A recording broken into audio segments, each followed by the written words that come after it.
ठीक है, चलिए शुरू करते हैं। देखो, पिछली क्लास में शायद हम लोगों ने जो रिपब्लिक है उसको समझ लिया था कि इंडिया में मतलब ग्लोबल लेवल पर रिपब्लिक की क्या कॉन्सेप्ट है, और फिर इंडिया में हम लोग रिपब्लिक को कैसे देखते हैं, या इंडिया में रिपब्लिक की क्या कॉन्सेप्ट है, हम लोगों ने ये समझा था।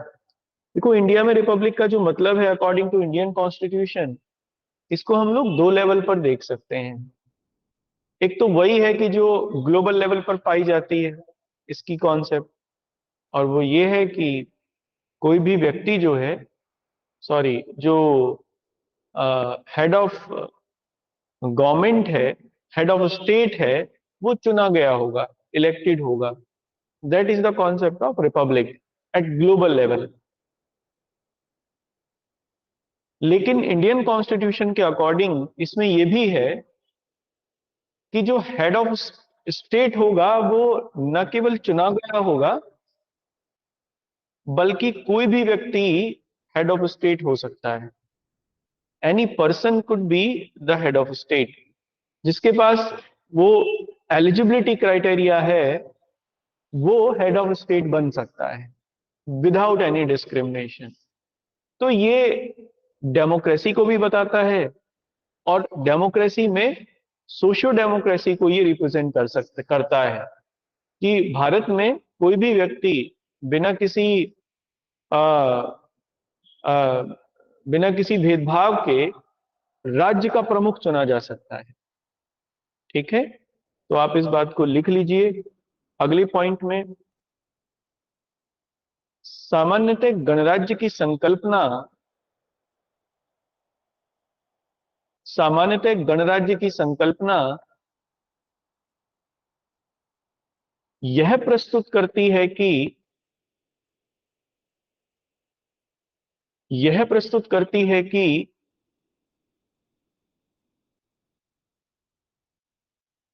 राज्य का प्रमुख राज्य का प्रमुख चुना गया होगा, चुना गया होगा। Generally the concept of Republic, the concept of republic represent that represent that the head of state would be the head of state would be elected। परंतु भारत में परंतु भारत में गणराज्य की संकल्पना अधिक विस्तृत है, अधिक विस्तृत है। But in India the concept of Republic is the concept of republic is more vast, more vast। इसके अंतर्गत इसके अंतर्गत न केवल इसके अंतर्गत न केवल राज्य का प्रमुख राज्य का प्रमुख कोई चुना हुआ व्यक्ति होगा, कोई चुना हुआ व्यक्ति होगा। Under it not only under it not only the head of state would be elected, not only the head of state would be elected, बल्कि बल्कि कोई भी व्यक्ति बल्कि कोई भी व्यक्ति बिना किसी भेदभाव के बिना किसी भेदभाव के राज्य का प्रमुख चुना जा सकता है, राज्य का प्रमुख चुना जा सकता है। but also but also any person could be elected but also any person could be elected the head of state without any discrimination, without any discrimination। ठीक है ना। अब ये दो चीजों से जुड़ गई संकल्पना, एक सामाजिक आर्थिक लोकतंत्र से या सामाजिक लोकतंत्र से तो जुड़ी गई है, दूसरी तरफ सामाजिक न्याय से भी जुड़ गई है, क्योंकि हेड ऑफ स्टेट माने सर्वोच्च पद। अब वो किसी भी व्यक्ति को बिना किसी भेदभाव के दिया जा सकता है, इसका मतलब सोशल इक्वालिटी है। सोशल इक्वालिटी है तो इसका मतलब सोशल फ्रीडम है, सोशल फ्रीडम है तो इसका मतलब फिर सोशल जस्टिस है। तो इसको एक अगले पॉइंट से आप लिखना, इस प्रकार इस प्रकार भारत में गणतंत्र की संकल्पना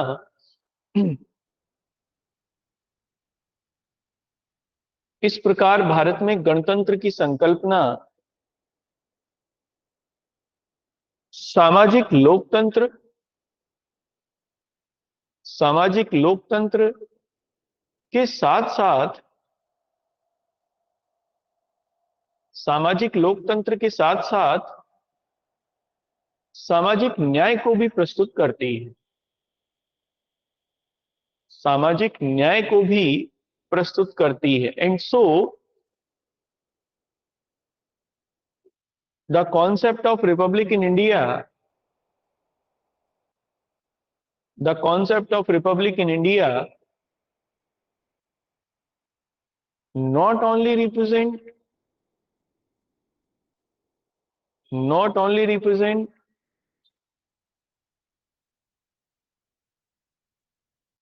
the concept of social democracy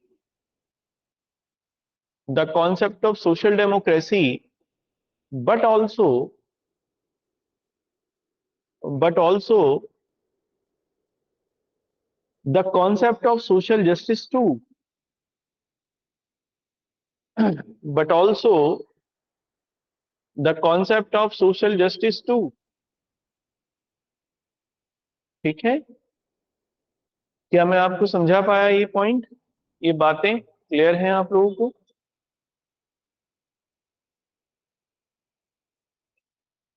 हाँ जी, बताइए।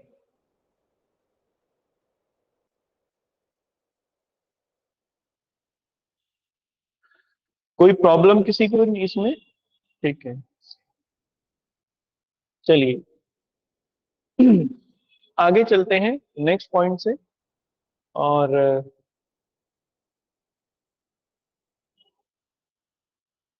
अच्छा नेहा, ये बताओ आपका विषय पॉलिटिकल साइंस है, ऑप्शनल सब्जेक्ट?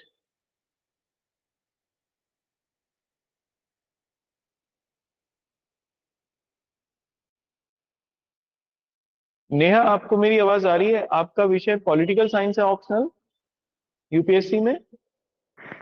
Yes sir. तो आप ना एक काम करना, 5:30 बजे ऑनलाइन हो जाना आज। फिर तो आपका छूट गया है कुछ। वो मैंने बताया भी था शायद आपको, मुझे नहीं पता बताया या नहीं बताया, वो एक ऑप्शनल की क्लास चल रही है शाम को 5:30 बजे से। उसमें आज हम लोग लॉक करेंगे, हॉब्स तक हो गया है, प्लेटो, एरिस्टोटल, मैकियावेली, हॉब्स, ये 4 कंप्लीट हो गए हैं, 5वां लॉक होगा आज। तो चलो कोई बात नहीं, हो गया हो गया। इसको आप ज्वाइन नहीं कर सकते, इसी लिंक पे ही होगी। ठीक है, नेक्स्ट हम लोग देखते हैं अगले पॉइंट से, अगले पॉइंट में चलते हैं। देखो ये नेचर ऑफ द गवर्नमेंट जो है हमारा कंप्लीट हो गया according to the preamble. Preamble में हमारी सरकार का क्या स्वरूप है ये कंप्लीट हो गया। अब आगे अगर हम लोग देखें उसे, तो प्रियम्बल ये बताती है कि राज्य के उद्देश्य क्या होंगे, ऑब्जेक्टिव्स क्या होंगे। जब वो ऑब्जेक्टिव्स की शुरुआत करती है तो सबसे पहले उसके बाद में न्याय को रखती है, जस्टिस को रखती है। और इसलिए जस्टिस को रखा गया है सबसे पहले क्योंकि जो जस्टिस है, न्याय है, वो सर्वोच्च मूल्य है, सुप्रीम वैल्यू है। हमारे जो कॉन्स्टिट्यूशन के फोर फादर्स थे, न्याय को पहले उन्होंने रखा, बाकी सब उद्देश्यों से पहले रखा। इवन आप ये देखो उसमें कि जो न्याय है वो स्वतंत्रता, समानता और बंधुत्व, इनसे भी पहले है। लिबर्टी, फ्रेटर्निटी, इन सबसे पहले आता है जस्टिस। इसका मतलब ये है कि वो लोग सबसे ज्यादा एम्फेसाइज करते थे न्याय के ऊपर, जस्टिस के ऊपर, कि राज्य का जो मूल कर्तव्य होगा, एक बेसिक ड्यूटी होगी जिसके ऊपर राज्य टिकेगा, that would be on justice, न्याय पर ही आधारित होगा। इसलिए न्याय की संकल्पना सबसे पहले है और वो विस्तृत भी है, इनलार्ज्ड भी है। जैसे हमारे यहां न्याय में, न्याय का मतलब एक छोटे शब्दों में नहीं लिया गया है। अगर हम लोग न्याय को देखें तो हमारे यहां न्याय का मतलब विधिक न्याय नहीं है या मैजिस्टेरियल जस्टिस नहीं है कि जिसमें जज साहब बैठे और जज साहब ने ऑर्डर कर दिया, न्याय हो गया। That is not the meaning of justice. Even that is not the justice.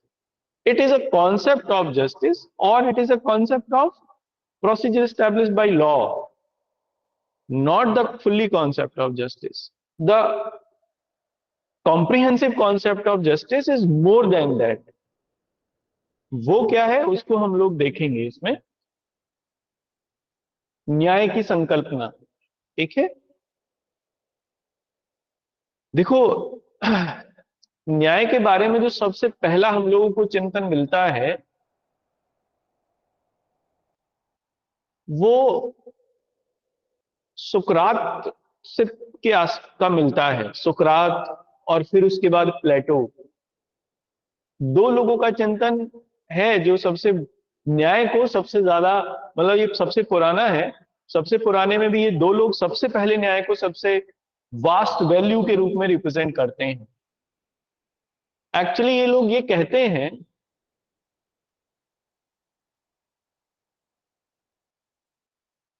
कि राज्य की स्थापना क्यों हुई, why state has been established,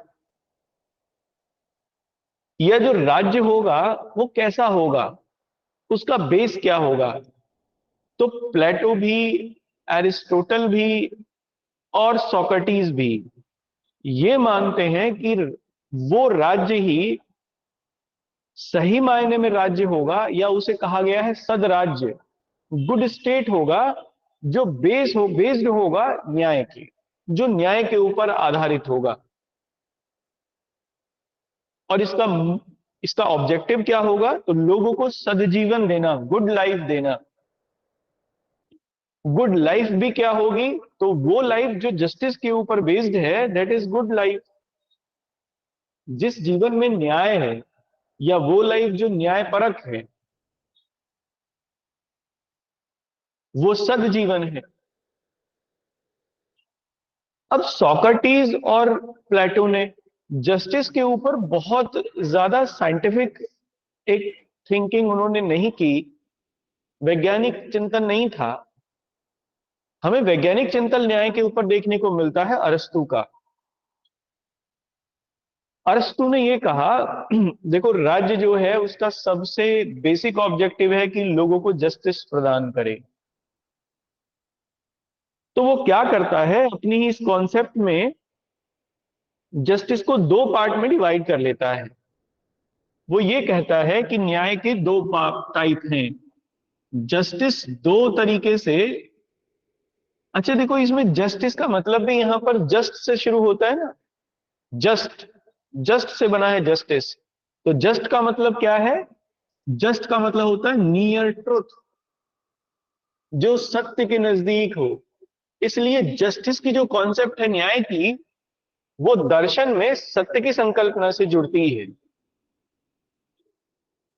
the concept of truth से जुड़ती है। इसीलिए न्याय को पश्चिमी दुनिया में सबसे उदात्त मूल्य माना गया है, सबसे इंपॉर्टेंट वैल्यू इसे माना गया है जस्टिस को।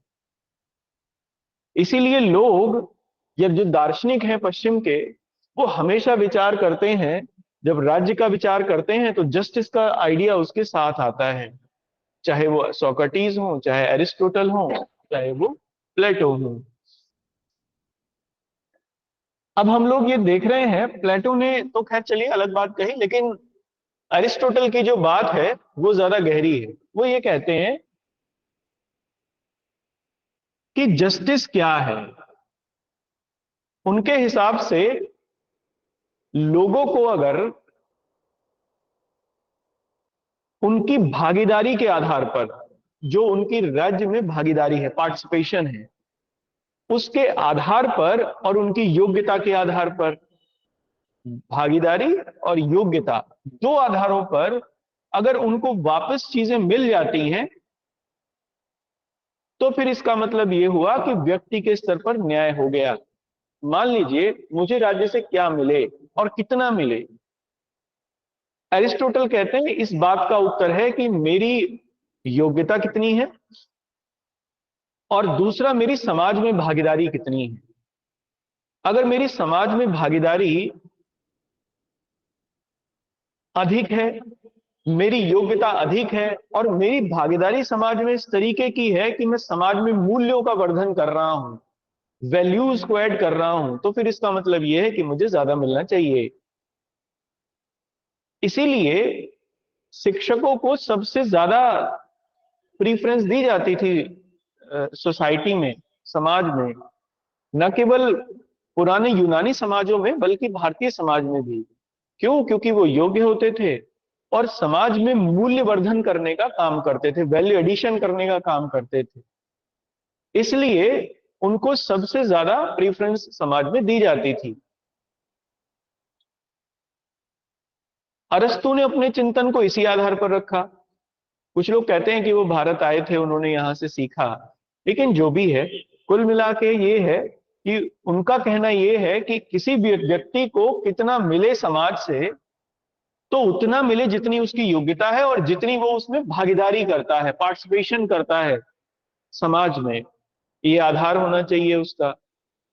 एक चीज। दूसरी चीज ये हुई, वो कहते हैं कि जस्टिस दो तरीके का है। अब किसको कितना मिले, दैट इज डिस्ट्रीब्यूटिव जस्टिस। इसको उन्होंने वितरणात्मक न्याय कहा। वितरणात्मक न्याय या डिस्ट्रीब्यूटिव जस्टिस। ठीक है। अब ये कैसे हो? उन्होंने कहा ये जो काम है ये लेजिस्लेटर्स का है, ये काम विधायकों का है। विधायक क्या करें? कानून बनाएं, और कानून बनाकर जिसको जितना उसकी योग्यता है, जितनी उसकी भागीदारी है, उस आधार पर उसको उतना ही दे दिया जाए। इससे क्या होगा? इससे यह होगा कि योग्यता के अनुसार वस्तुओं का या उत्पादन के साधनों का, मीन्स ऑफ प्रोडक्शन का डिस्ट्रीब्यूशन हो जाएगा सोसाइटी में, सबको मिल जाएगा, और योग्यता के आधार पर मिलेगा तो ये जस्ट भी होगा, ये न्यायपूर्ण भी होगा, है ना। एक बात तो ये हुई। तो उन्होंने कहा ये काम है किसका? डिस्ट्रीब्यूटिव जस्टिस का काम है लेजिस्लेटर्स का, यानी कानून बनाने वालों का, यानी विधायिका का। दूसरा वो कहते हैं प्रतिकारात्मक न्याय। दूसरा उनकी न्याय की कॉन्सेप्ट है प्रतिकारात्मक या कॉम्यूटेटिव, या इसी को वो रिमिडायल जस्टिस भी कहते हैं। और रिमिडायल यानी जिसमें मान लो किसी व्यक्ति को किसी दूसरे व्यक्ति से कोई हानि हो गई, मैंने किसी व्यक्ति को चोट पहुंचा दी, या मैंने किसी व्यक्ति की चोरी कर ली, मैंने किसी व्यक्ति से कुछ छीन लिया, तो उसको जितना नुकसान हुआ मैं उतने की भरपाई कर दूं। दैट इज प्रतिकारात्मक या रेमेडायल या कम्यूटेटिव जस्टिस। तो ये भरपाई वाला न्याय है। ये कौन करता है? अरस्तु के अनुसार ये काम केवल मैजिस्ट्रेट का है। मैजिस्ट्रेट इस काम को आसानी से कर सकते हैं, यानी न्याय देने वाले लोग यानी न्यायाधीश। इस काम को कौन करेगा? न्यायाधीश करेगा। ठीक है, तो इसमें क्या किया जाए? क्षतिपूर्ति कर दी जाए, जिसको जितना नुकसान हुआ उसको उतना मिल जाएगा। That is the concept of justice according to Aristotle. हमारे यहां पर इसको ज्यादा प्रीफरेंस नहीं दी गई कॉन्स्टिट्यूशन में, क्योंकि माना यह गया कि अगर रूल ऑफ लॉ है देश में, तो फिर किसको रेमेडी के रूप में कितना मिलेगा रूल ऑफ लॉ बता सकता है, कोई दिक्कत नहीं है। कानून है वो अपने आप प्रतिकारात्मक न्याय कर सकता है, मैजिस्ट्रेट अपने आप उस हिसाब से निर्णय कर सकते हैं। इसको सबसे ज्यादा प्रीफरेंस दी गई, डिस्ट्रीब्यूटिव जस्टिस को। क्यों? क्योंकि यही काम जो है डिस्ट्रीब्यूटिव जस्टिस का, यही विधायिका का काम है। और इसी में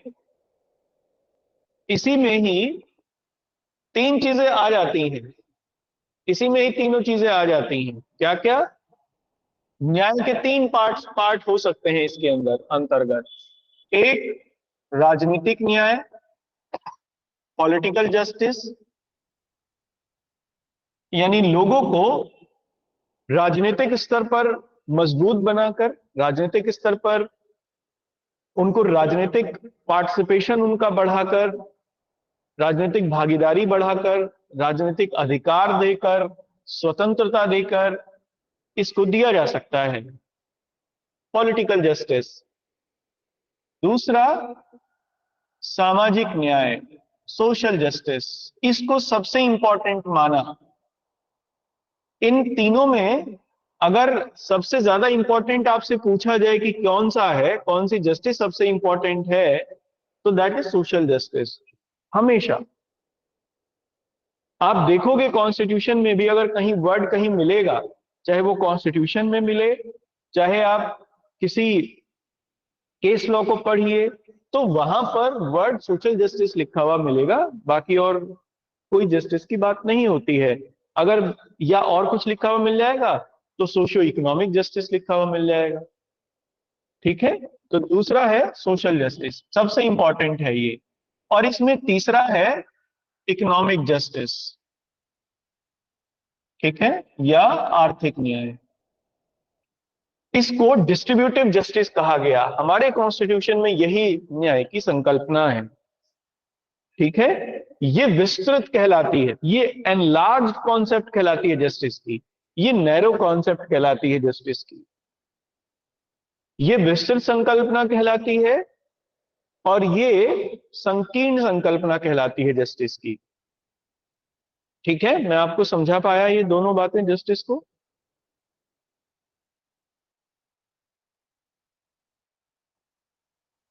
हाँ जी, ऑनलाइन वाले बताओ, क्या जस्टिस क्लियर है?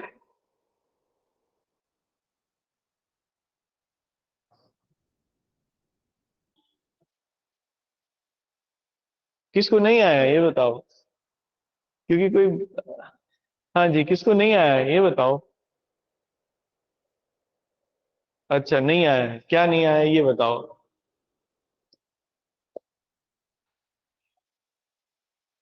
बताओ क्या नहीं आया इसमें, क्या समझ में नहीं आया वो बताओ, मैं उसको बता देता हूँ फिर से।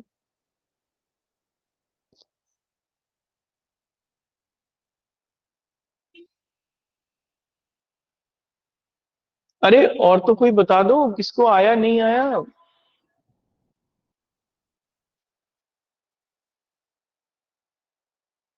Good afternoon sir.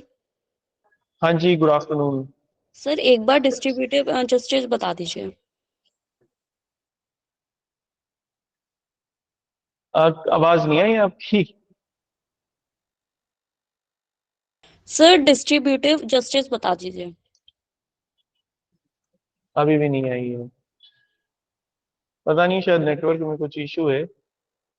चलिए, ये मतलब क्लियर है ये यहां तक? आगे चलें, लिख लें इसे इतना? ये कह रही है लिख लिया जाए, ये बताइए। जस्टिस बता दीजिए।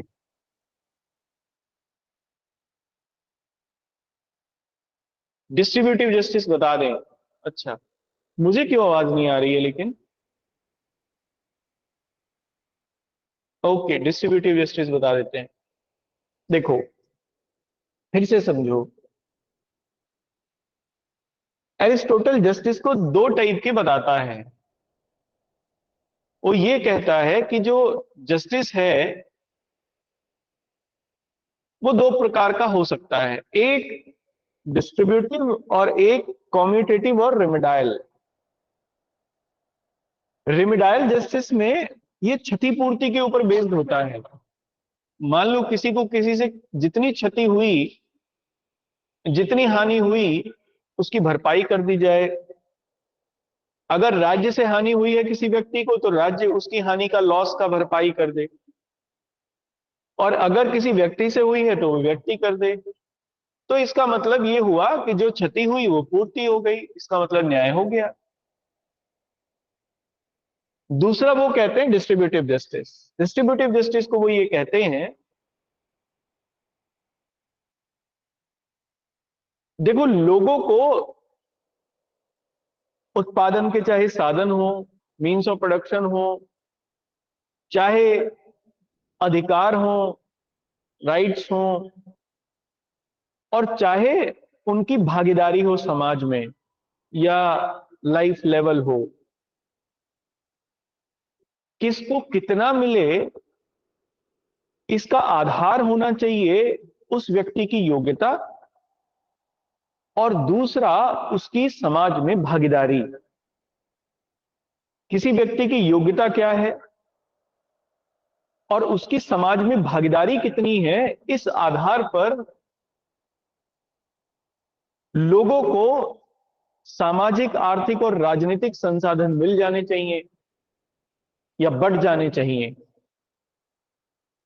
जब किसी को इस आधार पर मिलेगा तो ये डिस्ट्रीब्यूटिव जस्टिस कहलाएगा, वितरणात्मक न्याय कहलाएगा। अगर किसी को उसकी योग्यता के आधार पर मिलेगा, उसकी भागीदारी के आधार पर मिलेगा, जैसे राज्य में पद, समाज में उसकी सामाजिक स्थिति, और इकोनॉमिक लेवल पर बाकी के संसाधन, इकोनॉमिक रिसोर्सेज, जैसे मान लीजिए उसे तनख्वाह कितनी मिलेगी, सैलरी उसे कितनी मिलेगी। इन तीनों का आधार ये होना चाहिए कि उसकी योग्यता क्या है।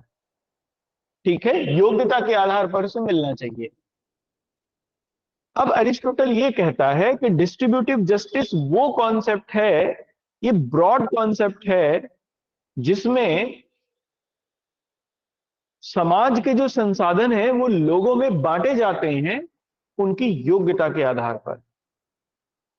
समाज के संसाधनों को वो तीन भागों में बांटते हैं, एक पॉलिटिकल, सोशल और इकोनॉमिक। पॉलिटिकल कौन से हैं? जैसे लोगों को की राजनीतिक स्तर पर भागीदारी, पॉलिटिकल पार्टिसिपेशन पॉलिटिकल प्रोसेस में।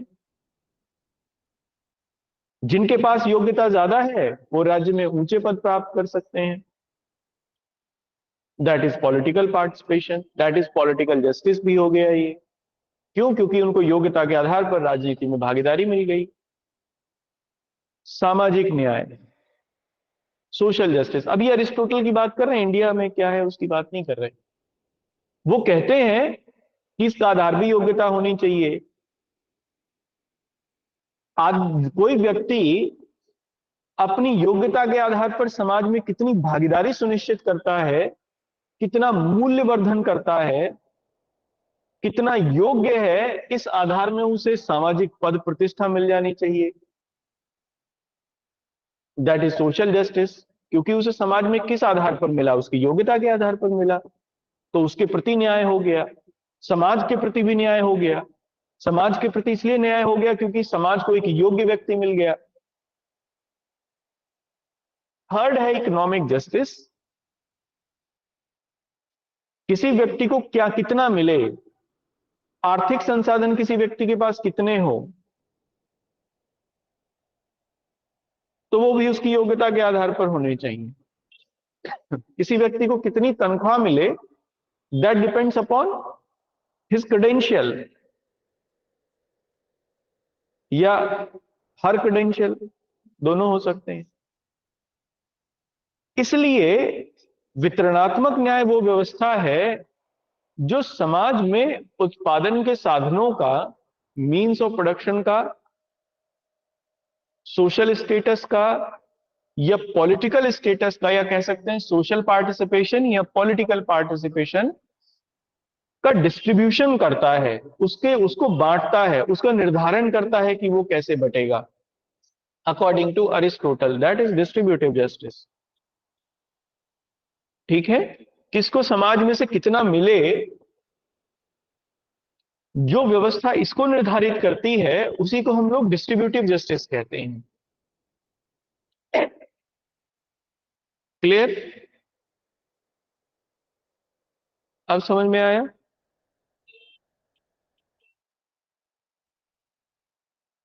चलिए, अब इंडिया में क्या है। देखो, इंडिया में भी कौन अपनी प्रियम्बल में यही तीनों बातें हैं।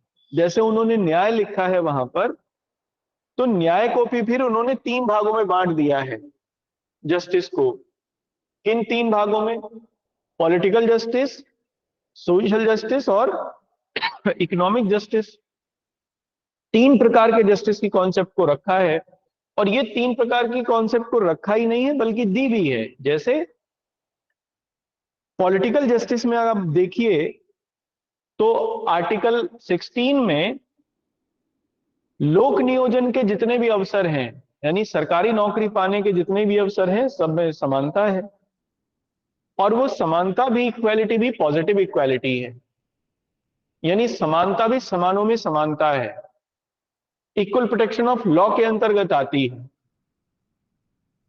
और दूसरा आर्टिकल 326, 326 में सब लोगों को बराबरी रूप से चुनाव में पार्टिसिपेशन का राइट है। सब लोग मिलजुल कर और बराबरी के आधार पर लोगों को चुनते हैं।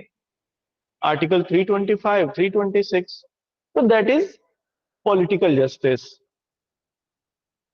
सोशल जस्टिस को आप देखिए, इसमें हमारे यहां अगर आप सोशल जस्टिस को देखो तो आर्टिकल 15 में धर्म, जाति, जन्म, मूल, वंश, लिंग, इस आधार पर या इन इन सभी आधारों पर किसी भी तरीके के डिस्क्रिमिनेशन को समाप्त कर दिया गया है।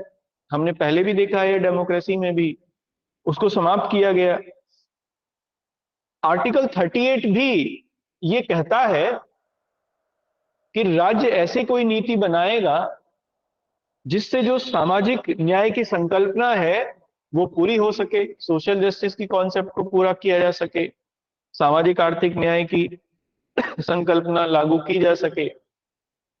डीपीएसपी पूरे तरीके से सोशियो इकोनॉमिक जस्टिस को ही लागू करते हैं, है ना? ये डेमोक्रेसी में भी आया है पहले। तो प्रियम्बल में न केवल सोशियो इकोनॉमिक जस्टिस या political justice, political, socio economic justice, इन तीनों टाइप के जस्टिस को बताया गया है, बल्कि कॉन्स्टिट्यूशन में उसे दिया भी गया है, कॉन्स्टिट्यूशन में उसे रख भी दिया गया है, पॉलिटिकल राइट्स के रूप में, सोशल राइट्स के रूप में या सोशियो इकोनॉमिक राइट्स के रूप में। तो that is the grand concept of justice in Indian constitution, या इन इंडिया हम लोग कह सकते हैं। कई सारे केस लॉज भी हैं जिसमें सुप्रीम कोर्ट ने सोशियो इकोनॉमिक जस्टिस की कॉन्सेप्ट को बहुत ज्यादा इलाबोरेट करके सामने रखा है और उसको बहुत वास्ट भी बनाया है। ठीक है, क्या ये समझा पाया मैं आपको जस्टिस की कॉन्सेप्ट इंडियन कॉन्स्टिट्यूशन के अकॉर्डिंग? बताओ, क्लियर है? लिखवा लें?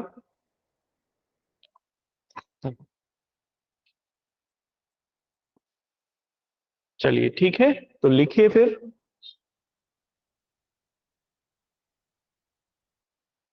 सामान्यतः न्याय की संकल्पना, सामान्यतः न्याय की संकल्पना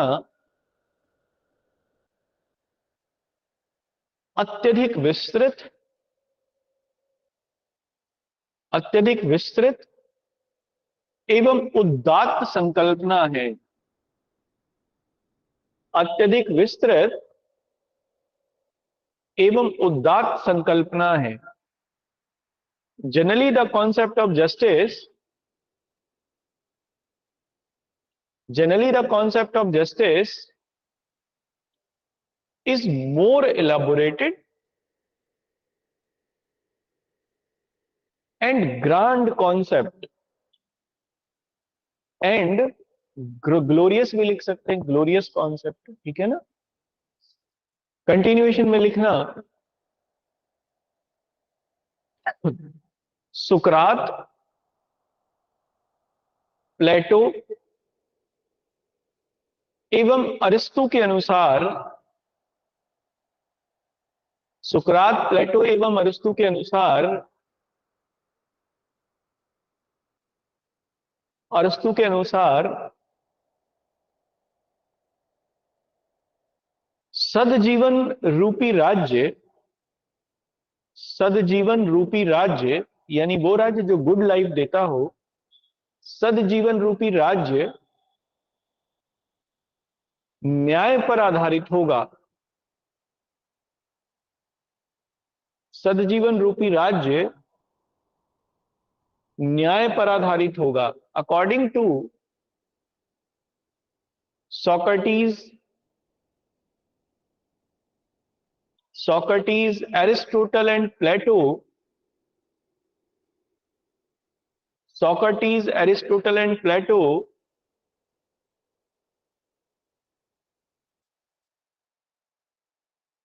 the state which provide good life, which provide good life would be based on justice, would be based on justice। ठीक है, अगले पॉइंट से लिखना,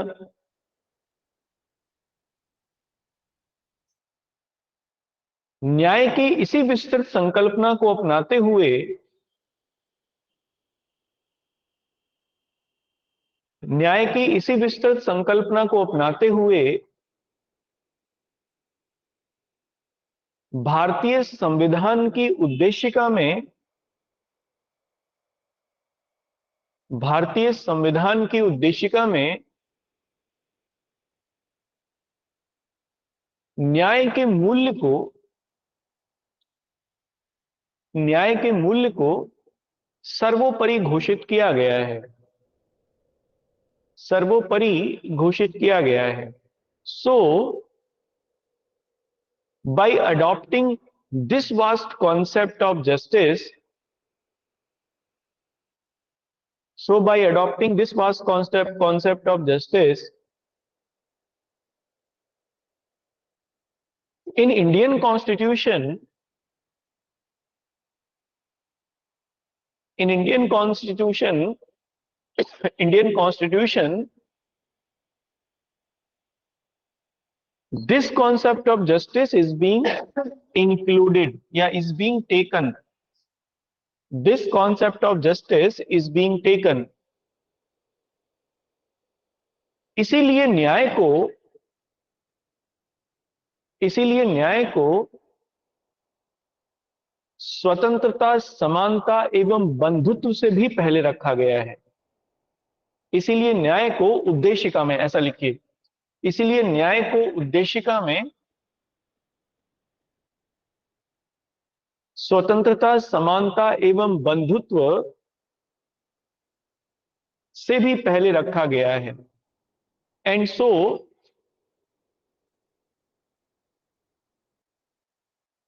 justice has been kept prior to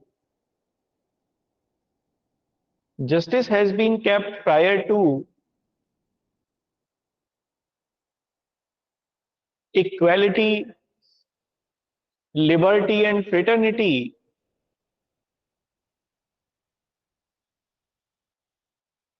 equality, liberty and fraternity in Indian Constitution, in Indian preamble, sorry, in Indian preamble, in Indian preamble.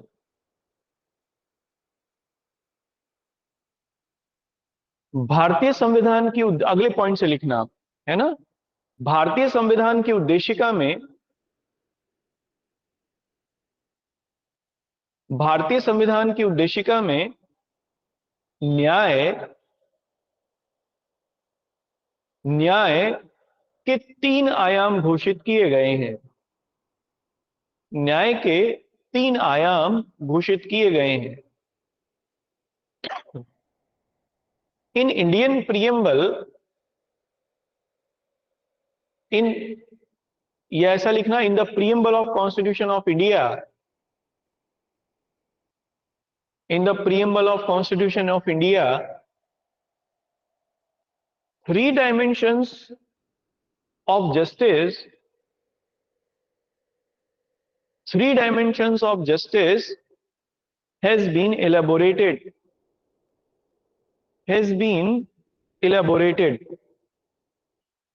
ठीक है। कौन कौन से हैं तो लिख लीजिए। पॉलिटिकल जस्टिस, राजनीतिक न्याय, सोशल जस्टिस, सामाजिक न्याय,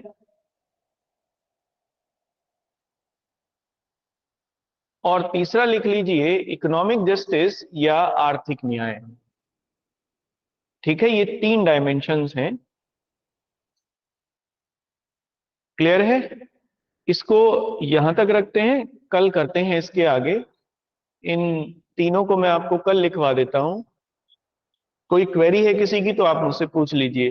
हैं तीनों वही जो मैंने समझाए हैं अभी।